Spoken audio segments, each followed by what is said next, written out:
కాలకు మనిషి సృష్టించి రూపాయి చుట్టూ తిరుగుతున్నడమ్మా.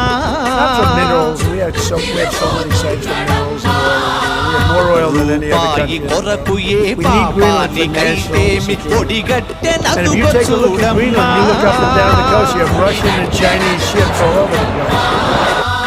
కోటి విద్యలు కూటి కోసమన్నది పోయి కోట్లకు పడగెత్త కోరికలు చెలరేగి మాయమైపోతున్నడమ్మా. మనిషన్నవాడు మచ్చుకైనా లేడు చూడు, మానవత్వం ఉన్నవాడు, మానవత్వం ఉన్నవాడు, మానవత్వం ఉన్నవాడు. ఓట్లు పట్టడానికి 100 అబద్ధాలు ఆడతాం.